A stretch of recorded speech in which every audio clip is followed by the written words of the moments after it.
আজিৰ ৰেচিপিটো বহুত স্পেচিয়েল হ'বলৈ গৈ আছে। হাঁহৰ মাংস ফাইনেল প্ৰডাক্ট বনি ৰেডি হৈ গ'ল। এইফালে মজা। বন্ধুসকল, কি খবৰ আপোনালোকৰ? মোৰ ভাল, আপোনালোকৰ আশা কৰোঁ সকলোৰে ভালেই।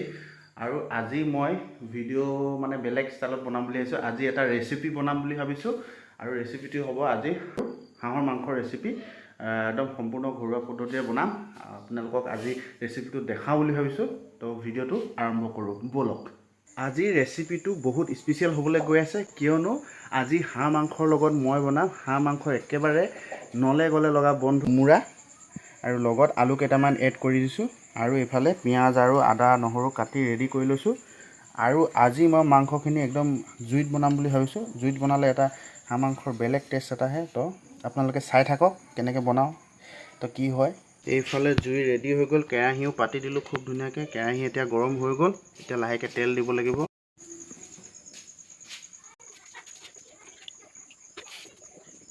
আৰু তেল গৰম হৈ গ'ল আৰু মই এতিয়া লাহেকৈ পিঁয়াজ দি দিওঁ। কি ধুনীয়া বুৰবুৰণি উঠিছে।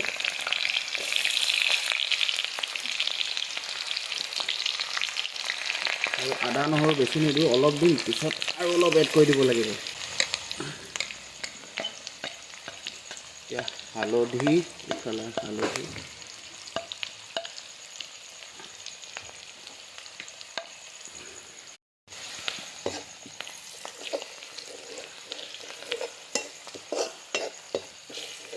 এতিয়া দি দিওঁ মাংস, হাঁহৰ মাংস, ঘৰৰে হাঁহ। বেছিকৈ খোৱাও ভাল নহয়, সেইকাৰণে কমকৈ খাইছোঁ।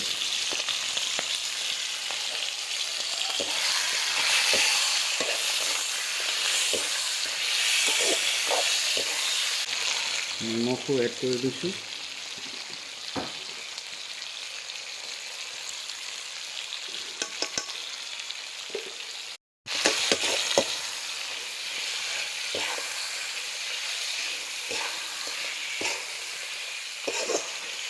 এতিয়া অলপ সময় ঢাকি দিওঁ। এইফালে চাওক, একদম হাঁহ মাংসৰ পৰা তেল ওলাইছে খুব ধুনীয়াকৈ। একদম কালাৰটো মজা হৈছে কিন্তু দেই মাংস।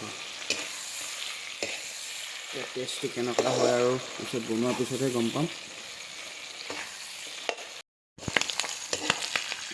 অলপ লাগি ধৰিছিলে, কিন্তু তথাপি অলপ দেৰি সিজাব লাগিব। হাঁহ মাংস যিহেতু সিজাবলৈ যথেষ্ট সময় লাগে, সেইকাৰণে অলপ সময় দিব লাগিব, তেতিয়াহে মজাকৈ আইটেমটো বনিব।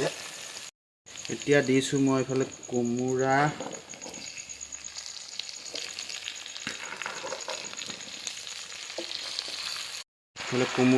একদম এড কৰি দিলোঁ ধুনীয়াকৈ। আৰু এতিয়া অলপ দেৰি সিজাব লাগিব। কোমোৰাটো বেছি লাগিছে, কিন্তু যেতিয়া সিজি যাব কোমোৰাটো গলি যাবতো, তেতিয়া ধুনীয়াকৈ যেতিয়া লেভেলত আহি যাব মাংস আৰু কোমোৰাৰ পৰিমাণটো একদম সম পৰিমাণৰ হৈ যাব। কোমোৰা শাকখিনি অলপ সিজিব লৈছে আৰু এতিয়া মই অলপ লৰাই দিছোঁ। তাৰপিছত ধুনীয়াকৈ লাহে লাহে যেতিয়া এইখিনি কোমোৰাখিনি সিজি গ'লে আৰু মাংস ৰেডি হৈ যাব।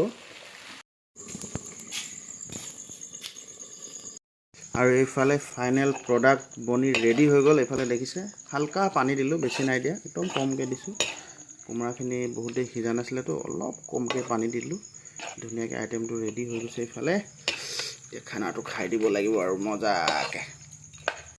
যিহেতু ঘৰত হাঁহ মাংস খোৱা মানুহ 4জন আছে, সেইকাৰণে 4টা বাতিত ধুনীয়াকৈ মাংস এইফালে ৰেডি কৰি দিলোঁ। আৰু বেছি আইটেম হ'লে মাংসৰ সোৱাদটো পোৱা নাযায়, সেইকাৰণে আজি আইটেমটো বেছি ৰখা নাই, অকল মাংস আৰু এইফালে ভাত হ'ব। আৰু মজা।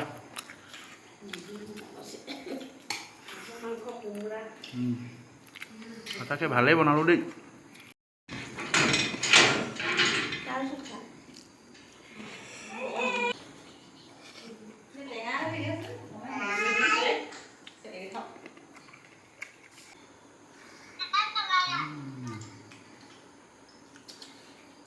এতিয়া ভাত পানী খাই উঠিলোঁ, একদম আজি সঁচাকৈ তৃপ্তিৰে মজাকৈ কেইটামান খালোঁ। নিজে বনাইছোঁ বুলি মানে ফুটনি কৰা নাই, কিন্তু ভালেই লাগিলে খাই পিনে। আচলতে কোমোৰাটো বিৰাট সোৱাদ আছিলে। কোমোৰাটোৱে মানে মাংসৰ টেষ্টটো মজা কৰি দিলে। তো আজি ভিডিঅ'টো ইমানতে সামৰিছোঁ। সকলোকে বাই বাই জনালোঁ। Bye bye.